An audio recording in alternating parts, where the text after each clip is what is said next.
information tó tẹ̀ mí lọ́wọ́ nsìn ni pé àwọn fúlàní kan wà tán lé kúrò tí wọ́n sá kúrò ní lára àwọn tó kúrò ní ìbàdàn tó kúrò ní ìbàràpá lọ́dọ̀ ṣáìdì àwọn baba Sunday Igboho tó lọ sí Kwara wọn ò gbà wọn so area command ọ̀dọ̀ ọlọ́pàá náà dé sí ní area command so náà ń sìn wọn náà ti gbéra pọ̀ Ọ̀ṣun náà fẹ́ lọ gbogbo ẹ̀yin ará Ọ̀ṣun gbogbo ẹ̀yin boys Ọ̀ṣun ó yẹ ìyàbò títì kẹdúró wọ́n ti fẹ́ kó àwọn fúlàní wọlé àtàwọn ọmọ wọn àtàwọn ìyàwó wọn pọ̀ gan-an like 4-5 trailers ṣe àyẹ̀kọ́ à ń bẹ̀rẹ̀ program ibẹ̀ yẹn mo kàn ní kọ́kọ́ fún yín ní information yẹn ni. kámẹ́rà fún mi ẹ ti yan báyìí trailer kan ni o 1 2 3 ní red yẹn 4 òní blue ẹ wò wọn àwọn náà sọ̀kalẹ̀ yìí gbogbo wọn ní báyìí pápátá ẹ wò àwọn ọmọ wọn ẹ wò mọ́sí ẹ wò nǹkan ẹ ti rí ọ̀pọ̀lọpọ̀ nìyẹn so area command la wà báyìí ẹ ti rí báyìí this area commander ṣe ti rí wọn báyìí so a ò tí ì mọ ibi outcome báyìí ló jẹ́ ká dúró báyìí sí mo blow ọ̀kadà wá bí báyìí sí ni mo ti sọ fọlọ́kadà kó máa bá tiẹ̀ lọ mo fẹ́ mọ the end of the film ṣe ti rí báyìí ṣe ti rí wọn ẹ wò wọn báyìí bí wọ́n ṣe di gbogbo ẹ̀ nìyẹn. lákọ̀ọ́kọ́ náà ẹ jẹ́ kí n kọ́kọ́ dúpẹ́ lọ́wọ́ ẹ̀yin olólùfẹ́ mi Saheed Ire ẹ kí n kọ́kọ́ dúpẹ́ lọ́wọ́ gbogbo ẹ̀yin aládùúrótì mi àti aládùúrótì ilẹ̀ Oòduà general torí àwọn tí a tún jọ mọ́ra ní èní wọ́n yàtọ̀ sí àwọn tá a jọ mọ́ra ní àná lórí ọ̀rọ̀ music ni mo ní fans tẹ́lẹ̀ but alhamdulillah pé a tún ní more fans lórí ọ̀rọ̀ Oòduà nation lórí ọ̀rọ̀ ìrẹ́pọ̀ ìtẹ̀síwájú ilẹ̀ Oòduà ìtẹ̀síwájú àjọ máa dé bá gbogbo wa ni but tá a bá ní ká ṣàkíyèsí nǹkan a máa rí i pé ẹ̀yin àgbà ìjọ gangan ẹ̀yin ni ọ̀dádá tẹ́ ẹ dá gbogbo wàhálà tó ń ṣẹlẹ̀ ní Nàìjíríà ẹ̀yin lẹ dá sílẹ̀ mi ìfẹ́ bá má dárúkọ àgbà ìjọ bọ̀ má dárúkọ pásítọ̀ Adébóyè bàbá ẹ̀yin gangan pẹ̀lú àwọn tó kù yín tó jẹ́ àgbà ìjọ àti àwọn àfáà tó tẹ́jọ́ dìbò fún tẹ́jọ́ ń pariwo fáwọn ọmọ ìjọ yín pé you see vision by 2 years this person will be okay we do Nigeria we do everything we do every sir vision tẹ́rí ó ti jẹ́ ká mọ̀ pé òpùrọ́ ó lè lẹ́yìn náà ó ti jẹ́ ká mọ̀ pé irú ìkọ̀ọ̀kan pásítọ̀ Adébóyè torí ẹ̀yin mo sì rí tí ẹ ti ṣe kinní jù láàrin àwọn pásítọ̀ yẹn sí ẹ̀yin lẹ sì ní àwọn politician yẹn jù ọ̀dọ̀ yìí ni Buhari wá ẹ̀yin lẹ sọ fáwọn èèyàn ní wọ́ọ̀dù pé nǹkan báyìí tí bá ń parọ́ dádì ẹ̀ máa já mi ṣé ẹ̀ sọ ẹ jẹ́ bá mi pé kọ́ pásítọ̀ Adébóyè pé ṣé ẹ̀ sọ pé by 2 years Buhari ló lè ṣe torí vision tẹ́ rí tẹ́ ẹ bá ti wá sọ pé ẹ̀ sọ bẹ́ẹ̀ dádì ẹ̀ lọ fògùn búra ẹni kógun pa yín dànù tó bá ti jẹ́ pé ẹ̀ sọ bẹ́ẹ̀ ó ti jẹ́ ká mọ̀ yìí pé òpùrọ́ lẹ́yìn pásítọ̀ wọ̀nyí olè lẹ́yìn adarí ìjọ wọ̀nyí 419 oníjìbìtì ní Ọlọ́run bá ṣetán láti tú yín láṣìírí ni ò ṣe jẹ́ kí bàbá yẹn ni ò ṣe jẹ́ kí president Nàìjíríà yẹn yáre láti jẹ́ kó mọ̀ pé òpùrọ́ ni ẹ wàrákùnrin má forúkọ mi jalè mọ́ ẹ ń forúkọ mi jalè Ọlọ́run bá ló ń dá yín lẹ́jọ́ ẹ̀yin lọ dáadáa now ẹ ti wá dá wàhálà yẹn sílẹ̀ ń sìn ẹ wá lè sọ fáwọn ọmọ ìjọ yín mọ́ pé ojú tí ò jẹ́ kẹ́ lè sọ fáwọn ọmọ ìjọ yín mọ́ pé Yorùbá nation ni o no going back Yorùbá nation ẹ jẹ́ ká gbà ẹ jẹ́ ká mọ̀ bá ṣe máa ṣe now ṣé ẹ̀yin expect outside country àwọn ìjọba outside mo fẹ́ sọ àṣírí kan fún yín lẹ́ni gbogbo ẹ̀yin ọmọ Oòduà pátápátá àwọn tó wà outside country yẹn ẹlùbọ́ wa náà ń jẹ o kò sí nǹkan tó ń rí gbìn o fáàmù wọn ò só bíi tiwa o iṣu wọn ò nípọn bíi titi wa o àwọn Ọbásanjọ́ yìí nǹkan tó ń import lọ fún wọn nìyẹn o tí n bá sọ fún yín pé ara Yorùbá ní gbogbo àgbáyé ti ń jẹ tí n bá ń parọ́ ìwọ tó bá ní knowledge bíi tèmi máa já mi ara Yorùbá ní all over the world ti ń jẹ ìwọ̀nba náà gbaṣu málà láàyè o torí wọ́n mọ̀ pé nǹkan tí málà fi tẹ ẹṣọ mọ́ ilẹ̀ Yorùbá ni pé wọ́n ń kó oúnjẹ tàwa lọ sí ìlú òyìnbó ìyẹn àwọn Ọbásanjọ́ yìí because let me tell you something ìjẹ́ kọ́kọ́ clear yẹn náà wọ́n kó oúnjẹ tàwa lọ sí ìlú òyìnbó wọ́n wá ń kó oúnjẹ málà táwọn tó ń reject because tẹ bá notice ẹ máa rí pé oúnjẹ Haúsá kò fi gbogbo ara rinlẹ̀ ní outside country because wọ́n máa ti dictate ordinary ẹja wọn sniper ẹ lọ járọ̀ mi bí mo sniper làwọn málà fi ń dry àwọn ẹja gbígbẹ tó ń tà fún yín jẹ wàláì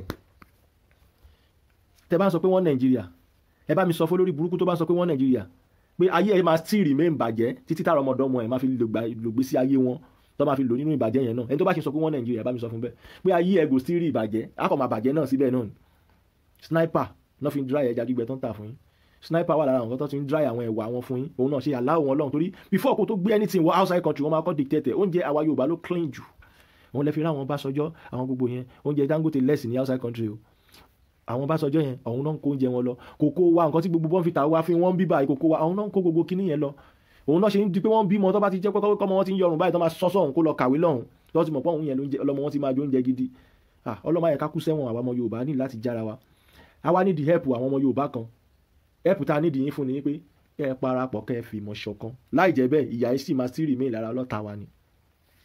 So àwọn tó wà outside country ẹ má believe pé àwọn president àfi tó bá kàn fẹ́ ṣàánú wa Ọlọ́run la máa bẹ̀ báyìí because now tó fi jẹ́ pé báwo ló ṣe jẹ́ pé tó bá ti fẹ́ sọ̀rọ̀ lọ́rọ̀ Oòduà àwọn Ọbásanjọ́ àti Tinubu náà máa pè ṣáwọn ló ń sọ pé no say no to Nigeria ni no àwọn tó jẹ́ see Ọbásanjọ́ is not our leader in Nigeria ó wà nínú ìṣòro wa ni bàbá Ọbásanjọ́ is one of our major problem in this Nigeria that is why we don't want Nigeria again. Baba Tinubu, you are one of our major problem in this Nigeria. Let me tell you. I received some threatening today, but I don't care. I don't care. Let me tell you the reality. You Obasanjo, you are the one of our big problem in Yoruba land. Reason ni pé àwọn dollars yín tó wà ní outside country tí a bá lè gba òmìnira ní ilẹ̀ Yorùbá àwọn dollars yẹn máa waste sí owó tá a máa ná nílẹ̀ Yorùbá. Ẹ ṣe máa lọ máa ṣe wàhálà láti máa bá wọn náà ti dòwò pọ̀ ni. Now, Biafra say they don't want Nigeria again. Yoruba say they don't want Nigeria again. So why Hausa still remain? What Hausa and Fulani they are doing? They should depart with our. It's not possible. It's not necessary. Kó jẹ́ pé àjọ máa lò gbèsè ayé wa yìí now. Igbo now wọ́n fẹ́ depart. Ṣebí there is three tribe ni àbí Yoruba go, Igbo go. So why can't Hausa still remain? Hausa then go your way. Ẹ jókòó sí ìlú yín. You have food. You have everything. If it is true, it's sure for you that you have everything. Mala, can't you sit down to your state and live your life, jeje? We don't need your help. We don't need any Hausa help here. Need yín. It's not necessary. Kí ni àwọn Tinubu gbogbo àwọn people kí náà ń wá lọ sí ilẹ̀ Hausa pé dandan ilẹ̀ Hausa ni o ilẹ̀ Hausa ni o. Now mo gbọ́ voice note kan lé ní pé tí ọ̀dẹ̀ kan sọ pé tí Tinubu bá wọlé everything will be good. Tí Tinubu bá lè di Nigeria president. Tí Tinubu bá lè ṣe Nigeria president. Tí Tinubu bá lè ẹ bá mi sọ fún ọ̀dẹ̀ tó bá ń believe nínú Tinubu pé kó rántí Ambode bó ṣe ń ṣe Lagos. Bí Tinubu ṣe rí pé ọmọ iṣẹ́ ìlú lélẹ̀ wá jẹ́ kó jẹ́ṣẹ́ tí mo rán ó fàyọ̀ dànù.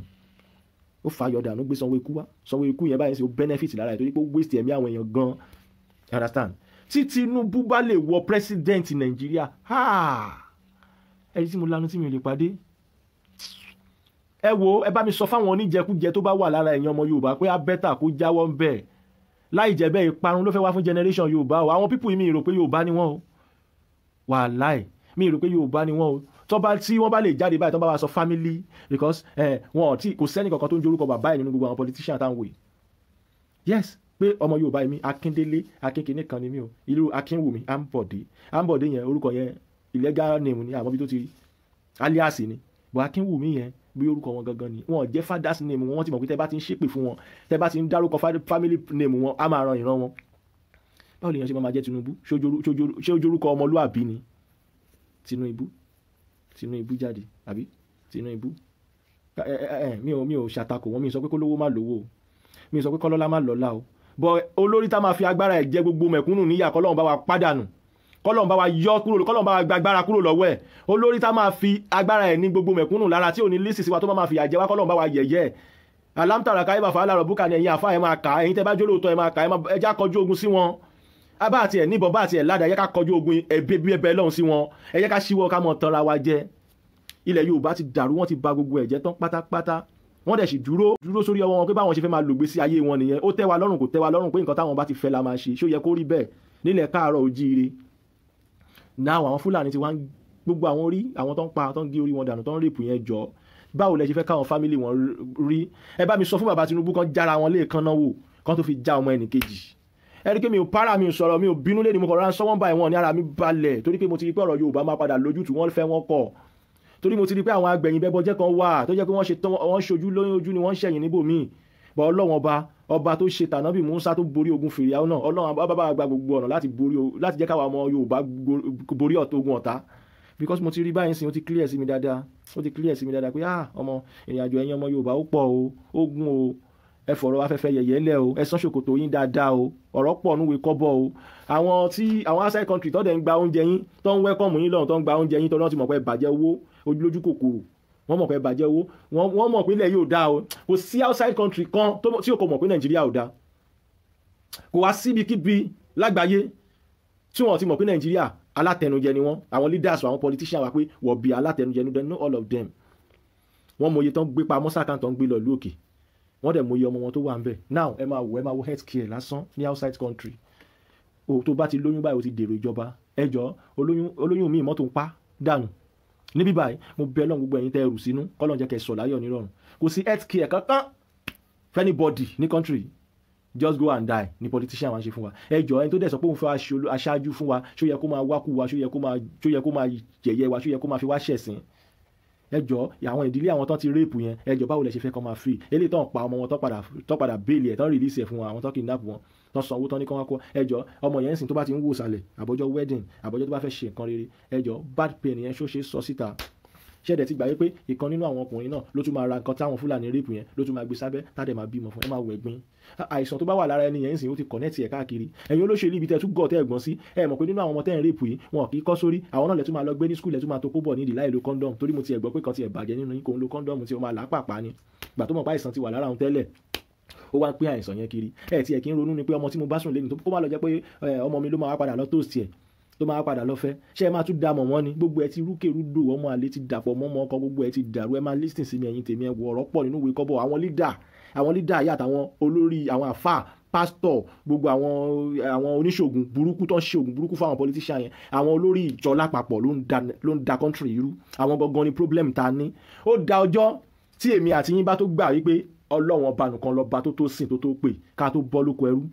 Bí ó bá ṣe ń pariwo náà Winner Chapel bímọ ni máa yẹn tiẹ̀ tí wàá lọ kọ́ chọ́ọ̀chì kan 100 billion naira. Ṣé gbọ́ abẹ́ gbọ́ Winner Chapel Pastor Yedepo 100 billion naira yẹn tí bàbá yẹn bá dé pé lóòótọ́ ló fẹ́ràn Yorùbá nation tó bá gbé sílẹ̀ fún Yorùbá nation pé ẹgbàá ẹ fi jagun lájàyè a máa bárọ̀ tó wà nílẹ̀ ìdébì kan. But àwọn ọmọ Yorùbá ń sun ẹkún, ìwọ́dẹ̀ lọ ń kọ́ ṣọ́ọ̀ṣì 100 billion naira. Àwọn ọmọ Yorùbá ń sun ẹkún, ibi tẹ́yìn náà tún gbọ́n, ibi tẹ́ gbogbo ẹ̀yin ọmọ Yorùbá mi náà tún ti gbọ́n. Àwọn celebrities yìí bẹ́ẹ̀ lọ ń gbé tíátà jáde tó ń gbé gbogbo ẹ̀ jáde tẹ́ tún ṣe ń follow wọn. Tẹ́ bá ti ń jẹ́ kọ́ mọ̀ sí bọ́dí pé wá ṣe bí Yorùbá artist lápẹ́ra wa, Yorùbá singer sọ pé Hausa singer ní Fúlàní singer. Now tí ń bá kọrin ẹjọ́ ta ni mo fẹ́ kó rà ṣe bẹ́yìn Yorùbá ni. Now ẹ̀yin Yorùbá yẹn làwọn artist yín wá kẹ̀yìn sí i.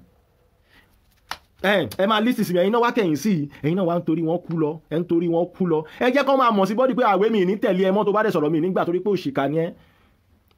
Everybody wá ń jẹ́ kán pa yín lọ one by one. Ẹ jọ̀ọ́ tẹ́ bá kú tán ta ló fẹ́ máa ṣe fíìmù fún? Ìgbà tó mọ̀ pé fíìmù ò tà, drọ́ọ̀gì ló ń tà. Wọ́n mọ̀ pé fíìmù ò tà, olóṣó ló ń tà. Èèyàn mélòó ló ń ra fíìmù? Social media platform ló tún, àwọn iTunes, àwọn YouTube látún ti ń make ẹ̀. Understand? Piracy tiẹ̀ tún pọ̀. Àwa musician kan láti ní lọ́ọ̀kì díẹ̀ torí tó bá tiẹ̀ sọ pé pirate orin ojú gbàgbé ṣọfẹ́ lọ pirate ẹ̀ lórí stage ni tó bá perform orin mi bá gba ẹ̀ máa pa ẹ́ straight ni. So torí ṣe strong ju tíátà lọ. Understand? Bọ̀ ṣe rí ilé ayé yìí tá a bá ti ń jẹ́ tí ọ̀tá yín bá ti fi ojú hàn, tẹ́ ẹ bá ti mọ ọ̀tá yín lọ́tà, àwọn àgbà máa ń sọ pé ọjọ́ tí èèyàn bá ti mọ̀ ọ̀tá yín lọ́tà ọjọ́ yẹn lèèyàn ṣẹ́gun ayé. Gbẹ̀gbà tẹ́ mọ ọ̀tá yín lọ́tà tẹ́ bá tún tẹ̀lé wọn, ẹ má wo nǹkan tí Ìyábọ̀ Òjó ṣe lẹ́nu ọjọ́ mẹ́ta. Gbọ̀ngàn tí ìyẹ́kọ́rọ̀ Ìyábọ̀ Òjó dùn mí ní pé òun gangan fún ara ẹ̀ gan condition burúkú ló wà nínú ayé ẹ̀ tí òun kò lọ́kàn lé kò wà responsible. Tó bá yẹ pé àwọn tó wà okay bí àwọn Mide Martins, àwọn tọ́lọ́kọ sílé, tó bá yẹ pé àwọn ló wúrú ìwà yẹn ni àwọn gan ìbámu máa bá wọn wí àǹtí mi ní gbogbo wọn. Understand? Mi ò hate anybody, but wọ́n tó bá bùwà bí olóṣì máa kọ̀ yẹ kó mọ̀ kó rí burúkú wà lára ẹni.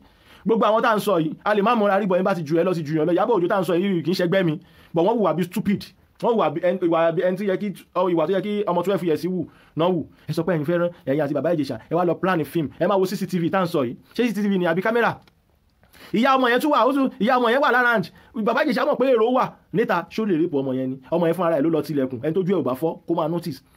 Ẹ wá fẹ́ fi disturb, ẹ fẹ́ fi change mind wa kúrò lórí ọ̀rọ̀ Yorùbá nation. Ẹ wá ń dá ọgbọ́n oríṣiríṣi torí G-Wagon. Kí láǹfààní G-Wagon tí mò ń lò tí ẹnìkejì mi ń suffer? Àìnífẹ̀ẹ́ ara ẹni lọ̀rọ̀ ilé ayé yìí ló sì ṣe ń dojúrú. Tá a bá nífẹ̀ẹ́ ara wa ni, tá a selfish, tèmi ò mọ ìmọ̀ràn tèmi nìkan. Ó dáa fún ọ̀rẹ́, ó dáa fún wọn náà. Jẹ́ kọ́ ọ̀rẹ́ ẹ̀ kọ́kọ́ dalẹ̀ ẹ̀ náà. Kò sí nǹkan táwọn èèyàn sọ sí mi tán. Saidi Yorùbá ṣòro gbèjà.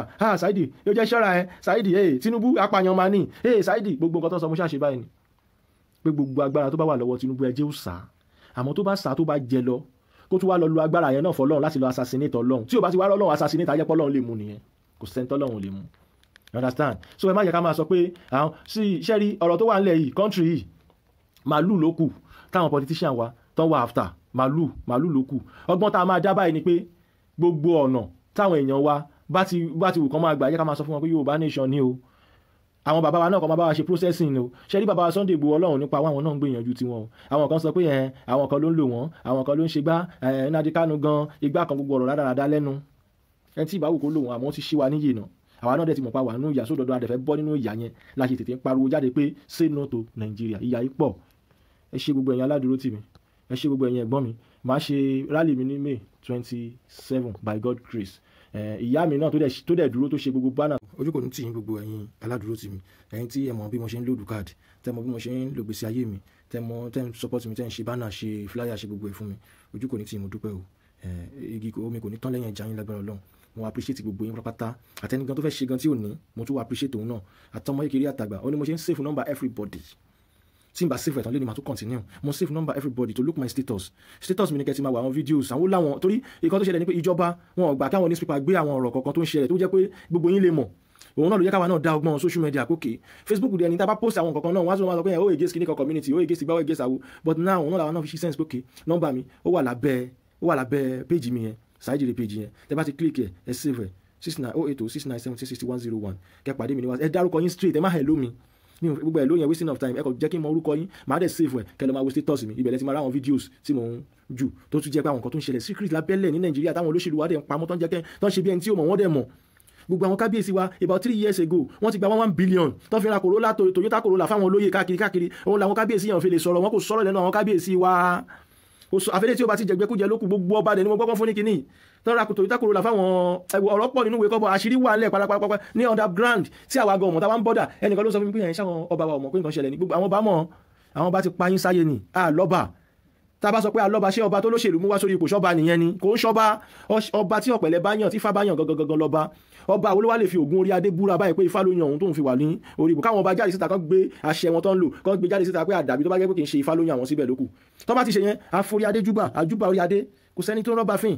Àmọ́gbà tí gbogbo ọba ti dọba olóṣèlú tó ń ṣọba gidi nǹkan kọ́ lọ́ máa ṣàánú wa bó ṣe jẹ́ nìyẹn. So I do the program today, àjẹsíwá live àti kù àti wọ́n máa continue náà ní títí lọ́jọ́ tó máa fi dá bó ṣe jẹ́ nìyẹn. Ẹ ṣé, mo dúpẹ́.